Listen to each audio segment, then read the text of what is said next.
नमस्ते दोस्तों, हर हर महादेव। शुरू करते हैं पार्ट 19। अभिजीत के घर खाना खाने के बाद राघव और सुमित अपने अपने घर को चले जाते हैं। अभिजीत अपने माता पिता के साथ लिविंग रूम में बैठा हुआ बातें कर रहा था। उसके पापा उससे बहुत सारे सवाल कर रहे थे। उनकी माँ उन दोनों की बातें बस सुन रही थी।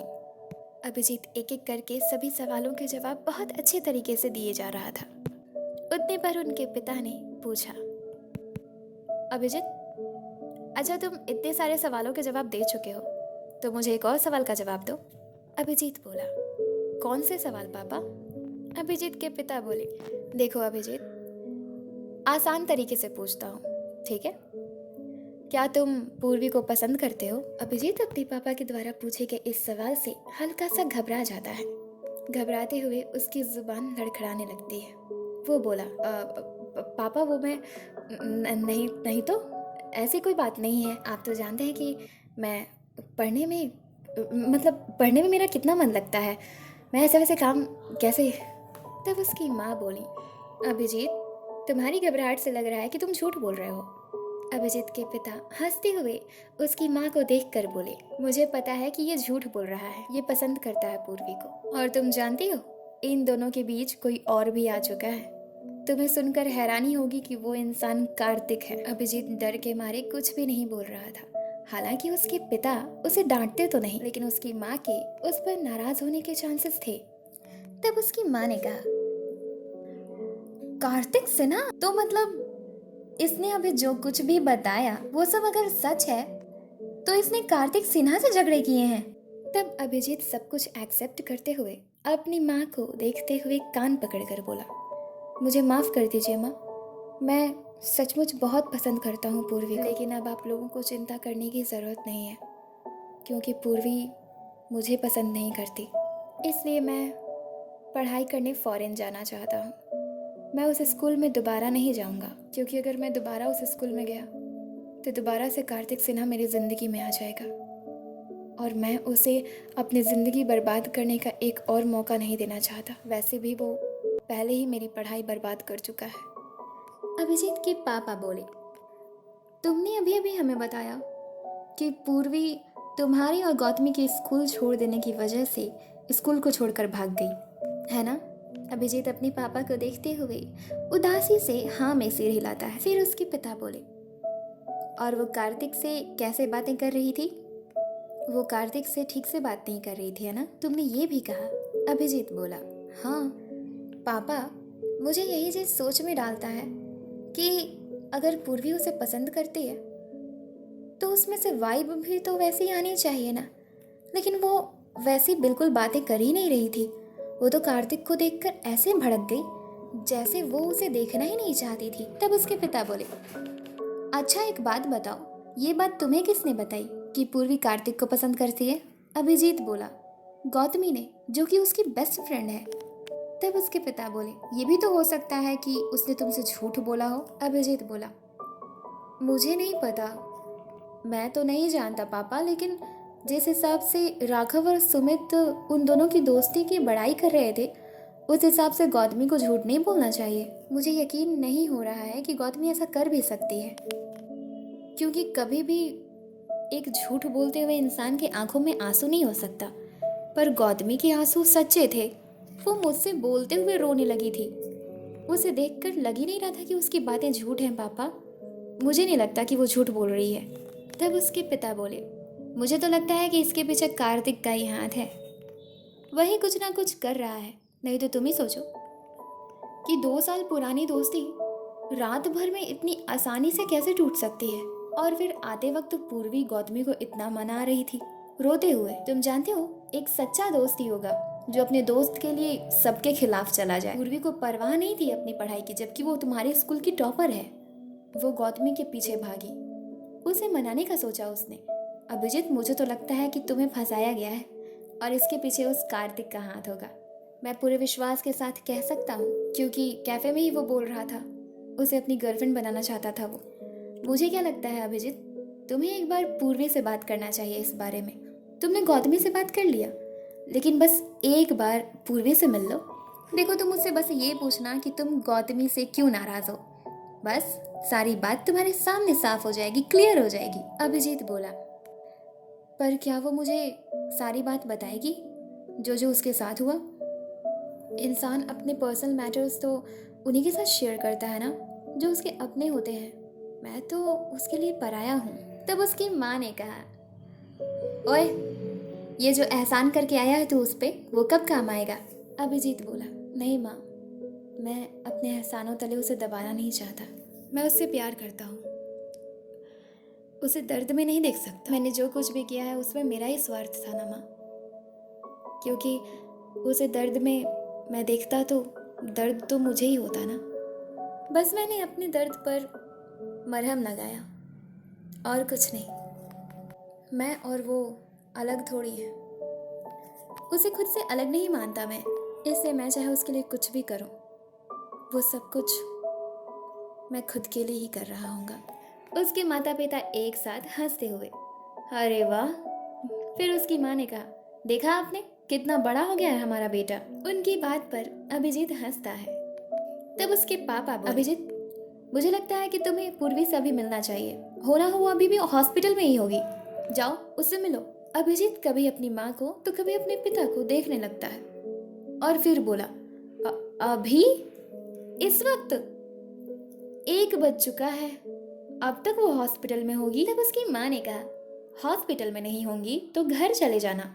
अभिजीत ये सुनकर बहुत खुश हो गया। वो खुशी से सोफे से उठकर जैसे ही बाहर की ओर जाने लगा, उसकी माँ उसे टोकते हुए बोली, ए अभिजीत रुको, कार तुम मत चलाना, ड्राइवर अंकल को ले जाना साथ में, और हाँ, शाम को आकर बताना कि कैसी है वो।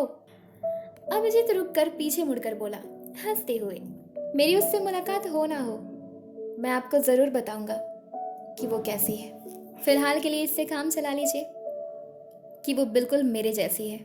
चलता हूँ, बाय। इतना कहकर अभिजीत वहां से चला जाता। कार को ड्राइव उसके ड्राइवर कर रहे होते हैं। थोड़ी देर में वो लोग हॉस्पिटल पहुंच गए। अभिजीत कार से निकलकर दौड़ते हुए हॉस्पिटल के अंदर गया। वो जल्दी जल्दी उस रूम में गया जिस रूम में पूर्वी शिफ्ट थी। उसने देखा तो पूर्वी के बेड पर कोई और पेशेंट था। पूर्वी और उसके घर वाले अब तक वहां से जा चुके थे। तभी उस रूम में डॉक्टर आते हैं। डॉक्टर ने जब अभिजीत को देखा तो वो खुश होकर बोले, मिस्टर अभिजीत, आप यहाँ? अभिजीत उनकी तरफ मुड़कर देखते हुए हाथ जोड़कर नमस्ते करते हुए बोला, नमस्ते डॉक्टर। ये पूर्वी जो पेशेंट थी यहाँ पर, आज सुबह मैं उसे लेकर आया था, वो घर चली गई? हाँ, अभी 10 मिनट पहले पूर्वी अपने पेरेंट्स के साथ घर चली गई। वो अब ठीक है, होश में थी। अभिजीत उदास हो गया। अभिजीत को इतना ज्यादा उदास देखकर डॉक्टर बोले, क्या हुआ, आप उनसे मिलना चाहते थे? अभिजीत फेक स्माइल के साथ बोला, हाँ, पर मिल नहीं सकता, वो तो चली गई ना। डॉक्टर बोले, आई एम सो सॉरी, मैं भी कुछ नहीं कर सकता। डॉक्टर बोले, ओके, मैं चलता हूँ, पेशेंट को देखना है, ओके। अभिजीत ने हाँ में सिर हिलाया। डॉक्टर वहां से चले गए। उनके जाने के बाद अभिजीत मायूस होकर हॉस्पिटल से बाहर आकर अपनी कार में बैठ गया और घर चला गया। इधर पूर्वी अपने कमरे में लेटी हुई थी। उसके माता पिता उसी के बेड के बगल में चेयर पर बैठे हुए थे और आपस में कुछ बातें कर रहे थे।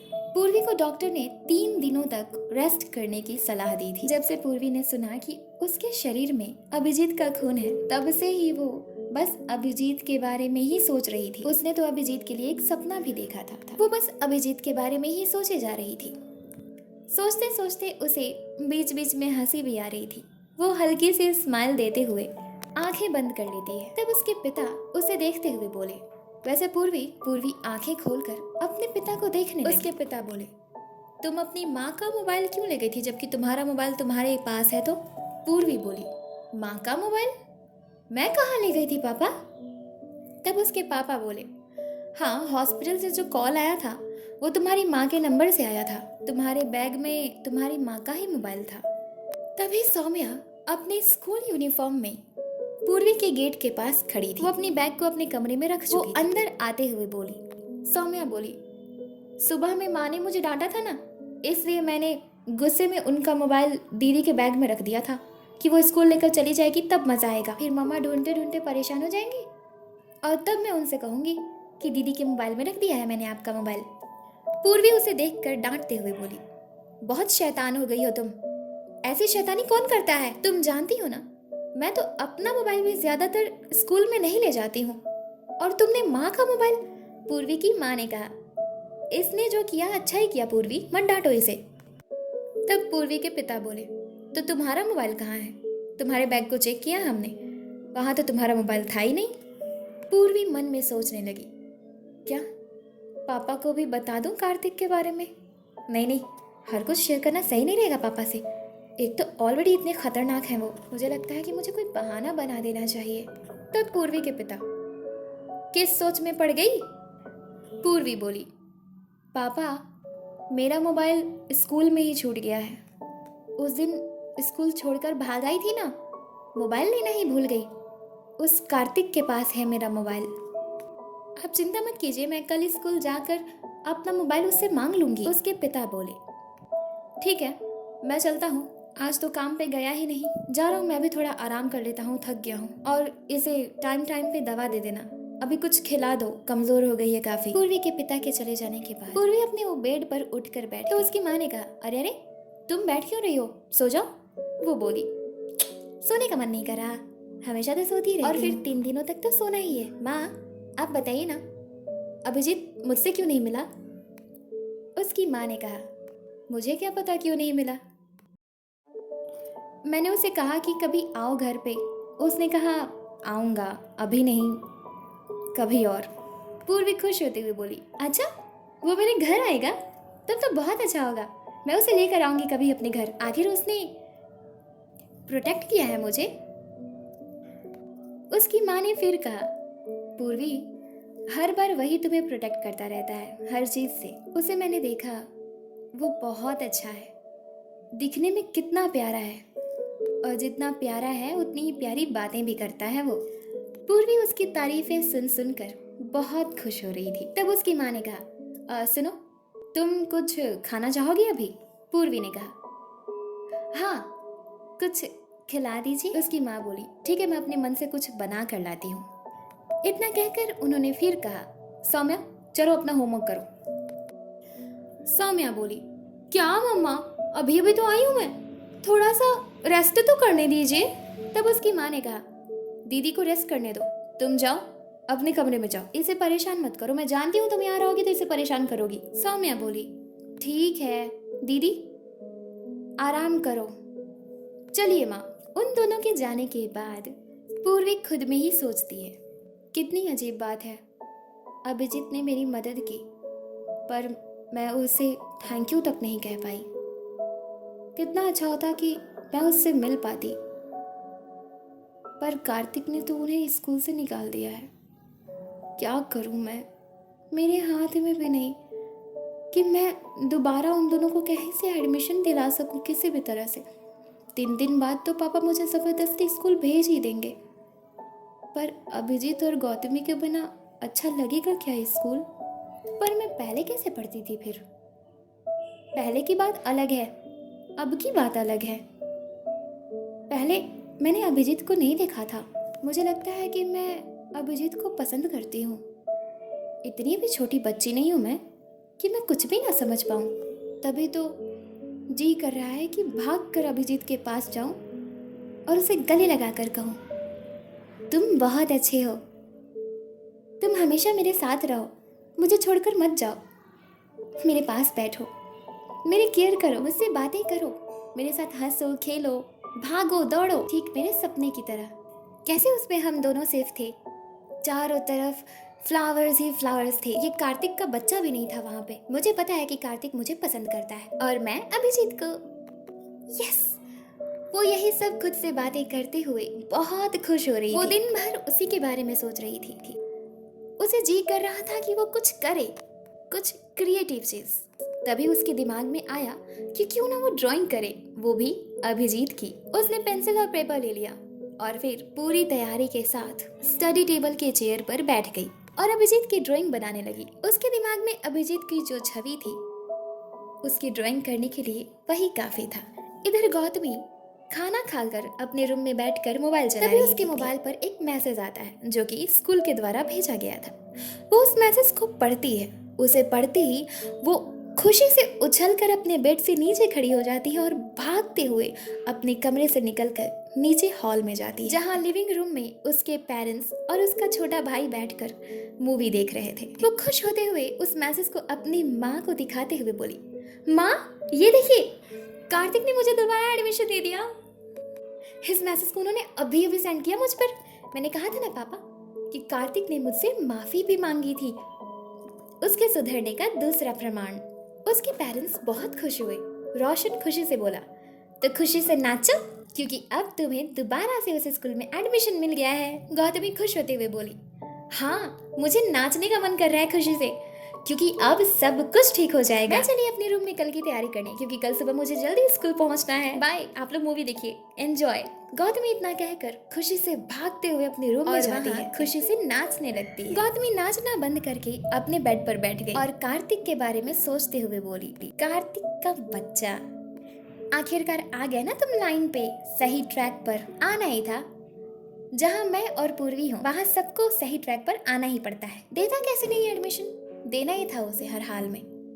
गलती जो की है उसने, बहुत तंग किया है तुमने मुझे और पूर्वी को, और साथ में अभिजीत को भी। अब देखो कि मैं क्या करती हूँ, बस एक बार कल आने तो दो मुझे, तब आएगा मजा। मैं जानती हूँ कि तुम ये सब कुछ पूर्वी को इम्प्रेस करने के लिए कर रहे हो, लेकिन मैं बताऊंगी, मैं सारी सच्चाई बताऊंगी पूर्वी को।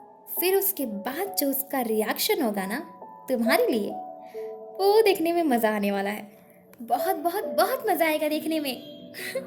यार मैं तो बहुत ज़्यादा एक्साइटेड हूँ कल स्कूल जाने के लिए। पूर्वी के पास भी मैसेज चला गया होगा ना, लेकिन यार उसका मोबाइल तो कार्तिक के पास है।